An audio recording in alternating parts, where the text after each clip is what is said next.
కొణిదెల నాగబాబు పవన్ కళ్యాణ్ సోదరుడే కాదు, ఇప్పుడు ఆంధ్రప్రదేశ్ శాసన మండలి సభ్యుడు. ఎమ్మెల్సీగా ఎన్నికయ్యి ఆయన దాదాపుగా 15 రోజులు గడిచిపోయింది. మార్చి నెలలోగా ఆయనకి మంత్రి హోదా దక్కుతుంది అంటూ చంద్రబాబు ప్రకటించారు. చంద్రబాబే కాదు, పవన్ కళ్యాణ్ కూడా దాన్ని కన్ఫర్మ్ చేశారు. మార్చిలో ఆయన ఎమ్మెల్సీ చేసి వెంటనే మంత్రి మండలిలోకి తీసుకుంటాం అంటూ ప్రకటించారు. మరి మార్చి ముగిసిపోయింది, ఏకంగా ఉగాది దాటిపోయింది. ఇప్పుడు నాగబాబు నిరీక్షణ కాలం తప్పడం లేదు. ఎందుకని ఇలా జరుగుతుంది? అసలు నిజంగానే నాగబాబుకి మంత్రి పదవి దక్కుతుందా? ఆయన ఆశించినట్టుగా అమాత్య హోదా అందుకోగలరా? అనేక ప్రశ్నలు. ఇప్పటికే తెలుగుదేశం పార్టీ శ్రేణులు నాగబాబుని మంత్రిగా ఆమోదించడానికి ససేమిరా అంటున్నారు. వాళ్ళందరికీ సర్ది చెప్పడానికి తెలుగుదేశం పార్టీ నాయకత్వం కూడా సిద్ధంగా లేదు. తమ పార్టీ శ్రేణుల ఆగ్రహాన్ని కారణంగా చూపించి నాగబాబుకి మంత్రి పదవి కట్టబెట్టేటువంటి వ్యవహారం మరికొంతకాలం దాటవేసే ధోరణిలో టీడీపీ నాయకత్వం ఉన్నట్టుగా స్పష్టమవుతుంది. ఇదంతా దేనికి సంకేతం? జనసేన పార్టీ తరపున ఇప్పటికే 3 మంత్రులు ఉన్నారు. 21 మంది ఎమ్మెల్యేలు గెలిస్తే అందులో 3 మంత్రులుగా తీసుకున్న తర్వాత మరొకరికి అదనంగా మంత్రి పదవి ఇవ్వడం ఎవ్వరికీ రుచించడం లేదు. అది తెలుగుదేశం పార్టీలో. ఒకవేళ జనసేనకి 4వ మంత్రి పదవి ఇస్తే బీజేపీ 2వ సీటు అడుగుతుంది అనేటువంటి బెంగ కూడా టీడీపీ నాయకత్వంలో కనిపిస్తుంది.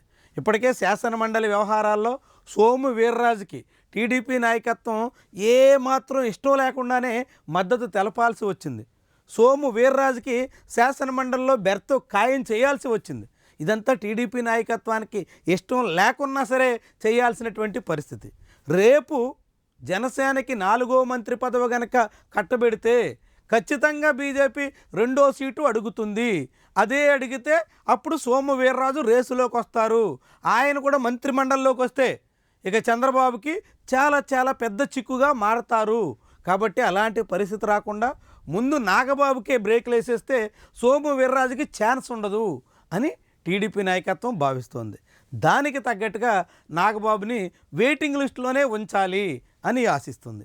ఇప్పుడు దీని వ్యవహారం కారణంగానే వాస్తవానికి వాసంశెట్టి సుభాష్, కొండపల్లి శ్రీనివాస్, కొలుసు పార్థసారథి ఇలాంటి పలువురు మంత్రులకి ఊస్టింగ్ తప్పదు అనేటువంటి వ్యాఖ్యానాలు, అనేక రకాల ప్రచారాలు ఉన్నప్పటికీ ఇలాంటి పరిణామాల కారణంగా వ్యవహారం ఆలస్యమవుతున్నట్టు కనిపిస్తుంది. ఇది సుభాష్కి, కొండపల్లి శ్రీనివాస్కి, కొలుసు పార్థసారథి, రామ్ ప్రసాద్ రెడ్డి ఇలాంటి అనేక మంది హిట్ లిస్ట్లో ఉన్నటువంటి మంత్రులకి ఊరటనిస్తున్నట్టుగా కనిపిస్తుంది. వాళ్ళని వెంటనే ఊస్టింగ్ చేయకుండా మరికొంతకాలం పాటు కొనసాగించడానికి ఈ పరిణామాలన్నీ ఉపయోగపడుతున్నట్టుగా భావిస్తున్నారు.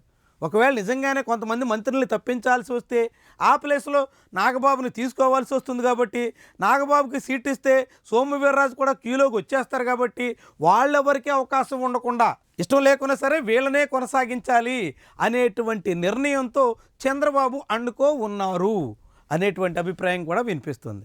ఏమైనప్పటికీ కూడా నాగబాబు తాను ఆశించినటువంటి క్యాబినెట్ హోదా, మంత్రి పదవి ఇప్పుడిప్పుడే దక్కే అవకాశాలు అయితే కనిపించడం లేదు.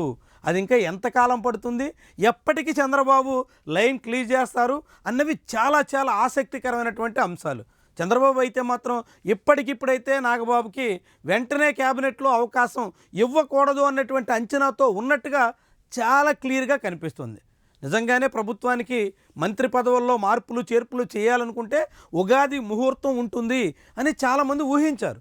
కానీ ఆ ఊహాగానాలన్నీ దాటేసి ఉగాది గడిచిపోయినా మంత్రిమండలిలో ఎటువంటి మార్పులకి ముఖ్యమంత్రి సిద్ధం కావడం లేదంటే ఆ తర్వాత ఎదురయ్యేటువంటి పరిణామాలని ఊహించుకుని ఇప్పుడు ఎటువంటి రిస్కులు చేయదలుచుకోలేదన్నట్టుగా కనిపిస్తుంది.